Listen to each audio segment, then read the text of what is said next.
Derrubar monumentos é um protesto legítimo?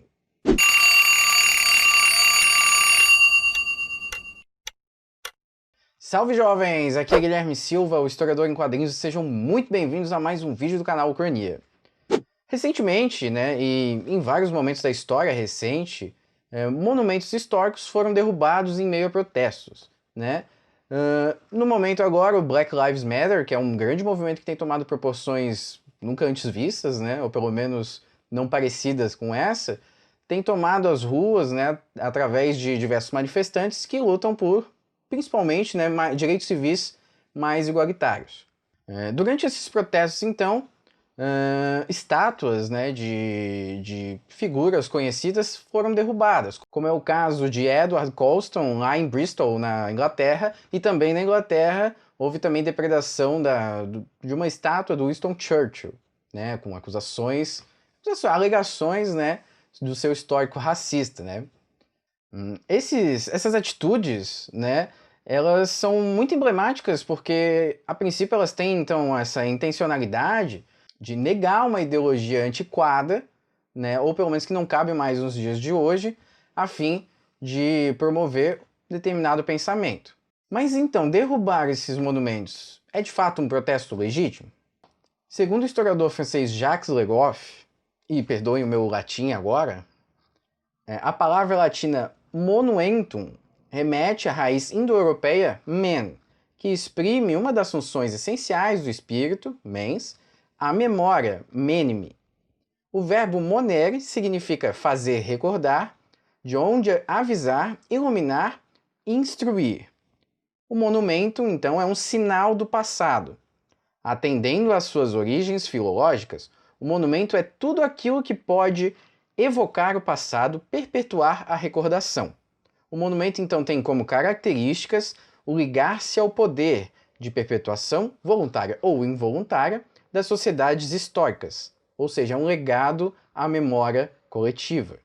Embora o texto do Legoff aqui seja muito focado em analisar o documento escrito, aquele documento clássico, como também um monumento histórico, e isso aqui é tema para um outro vídeo, não vai dar para abordar isso aqui agora, ele ainda assim pode ajudar a gente a pensar um pouquinho sobre o papel desses patrimônios históricos físicos, esses mais clássicos, como essas estátuas que eu mencionei, dentro do cotidiano social da gente. Seguindo essa lógica do Legoff, a gente pode então entender essas estátuas, esses patrimônios históricos, como uma forma de referenciar o passado e ainda mais, uma forma até de reverenciar esse passado. Porque não é uma simples lembrança, não é uma simples recordação de um agente histórico que ficou mais conhecido que os outros, mas sim é também uma reverência, uma homenagem. Então, os patrimônios históricos, eles não estão ali por acaso, eles têm uma função social bastante importante. Um nome de uma praça, uma estátua já mencionada, essas reverências, elas nunca vão ser para depredar a imagem de uma figura histórica. A gente não dá o nome de uma praça para alguém para ofender essa pessoa. Então, muitas vezes, essas figuras homenageadas também vão ter consonância com o poder vigente. Elas nunca vão ser contra-hegemônicas. Imagina, é muito difícil que uma estátua de um guerrilheiro revolucionário ganhe importância em meio ao sistema que ele provavelmente estava querendo se opor, Então, assim, eventualmente, pode existir um personagem ou outro histórico, que seja um opositor, que ganhe um destaque ou que ganhe uma homenagem por forma de patrimônio histórico. Mas essa exceção vai provar a regra, porque é muito mais comum que seja o contrário que aconteça. Mas a questão principal é, será que vale manter, então, esses patrimônios que são odes a um passado ideológico que já não cabe mais hoje?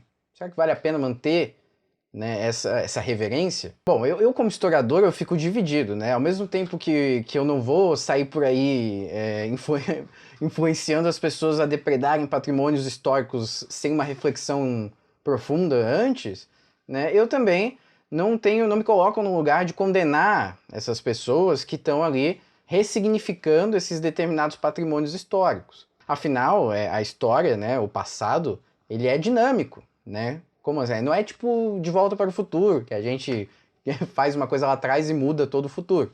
Não, mas a nossa percepção sobre o passado ela vai ser dinâmica, né? A gente vai interpretar o passado de maneiras dissonantes e diferentes, né? Mesmo dentro da nossa própria perspectiva. Eu, historiador, daqui a 20 anos, posso ter percepções diferentes sobre meu material de estudo no momento. Ou seja, a gente tem um passado dinâmico, né? E não é só dinâmico através das análises acadêmicas sobre esse passado, né? Não é só porque você encontrou uma fonte nova sobre um estudo que essa vai ser a única forma de dinamizar a visão que a gente tem sobre o passado, né? Esses protestos, eles são uma forma bem interessante de ver como o passado é dinâmico, né?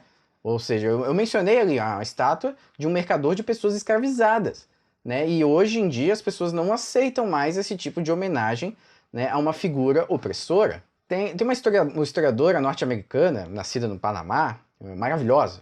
Vou deixar aqui o livro que eu mencionei antes do Legoff dela na descrição para vocês darem uma olhada. Né? O livro chama History White Matters, né, de 2018. Ainda não tem tradução para o Brasil, infelizmente. Alô, editoras.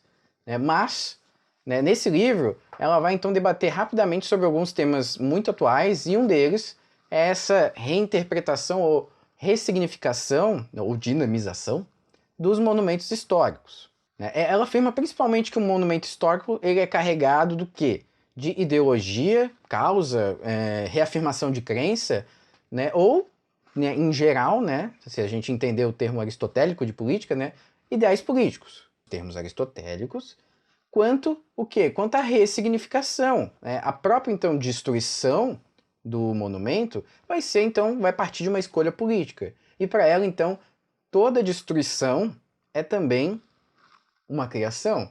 Essa mulher é maravilhosa. Né? Então, o que ela vai falar? No momento que você está destruindo um patrimônio, você não está necessariamente apagando a história, mas sim você está dando uma nova perspectiva para um monumento levantado por uma perspectiva e para uma perspectiva do passado. Né? Ela tem uma frase que ela define bem resumidamente essa ideia que ela está construindo aqui no livro dela, que é o quê? Ela fala que por mais que os monumentos permaneçam parados, né, estáticos, a história não permanece. Né? Em inglês, também perdoe minha pronúncia, History does not stand still, even if the most monuments do. Speak English, motherfucker. Né? Sendo assim, colocada essa ideia, né, uma reflexão interessante é que tipo de passado a gente quer preservar? Né? Que tipo de patrimônio vale a pena ser mantido? Né? E isso não pensando em termos acadêmicos de que a gente não pode apagar a história, que a gente tem que preservar tudo, mas isso em termos sociais, né? Como o patrimônio como uma peça de função social, né? De uma peça pedagógica, digamos assim. Né? Que tipo então de passado a gente quer preservar? Que tipo de passado a gente se conecta mais? Né? Eu vejo muito mais esses protestos como nesse viés assim, de criação do que de destruição. Afinal, essas ideias que estão em consonância com o poder vigente, né, que são hegemônicas, né, que estão alinhadas com o establishment. Ó, veja o vídeo passado aí, que eu explico rapidamente o que é o establishment. Essas ideias, então, que são alinhadas com esse establishment, elas não vão se perder por conta de um ou outro patrimônio destruídos. Né? A colonialidade ela não é destruída porque a estátua do mercador de pessoas escravizadas foi derrubada. Né? Mas essa destruição de patrimônios, na minha visão, abre portas para que histórias que eram antes marginalizadas deixem de ser tão marginalizadas assim. Né? Ou seja, abre brecha para a gente repensar que tipo de valores a gente valoriza, né, hoje na nossa sociedade e que valores antigos que permanecem não cabem mais. No mais, acho que é isso, gente. Foi uma reflexão rápida. Os livros que eu mencionei, da Lynn Hunt e do Legoff, eu vou colocar aqui na descrição para que você olhe. Né? Eu selecionei pequenos trechos do livro, óbvio, não vou conseguir pegar o livro inteiro aqui. Né? Foi só uma menção rápida para a gente desenvolver o conteúdo desse vídeo. Eu vou deixar uma resenha do livro da Lynn Hunt que eu produzi, foi publicada, bem boa. Se você quiser ler o livro, comprar em português inglês, através do nosso link. Né? E você, bom, deixa um comentário da sua opinião, o que você acha que a gente tinha que fazer, o que você acha que a gente não tinha que fazer, quem que tá errado, quem tá certo. Bom, e segue a gente nas redes sociais, vai estar aqui na tela, né? Dá uma olhadinha no nosso podcast, né? Em tudo que a gente produz lá no site, ucraniacast.com.br, aqui na tela também, né? E é isso aí, deixa o like, se inscreve no canal e compartilha com qualquer seu amiguinho que tá reclamando que estão quebrando tudo.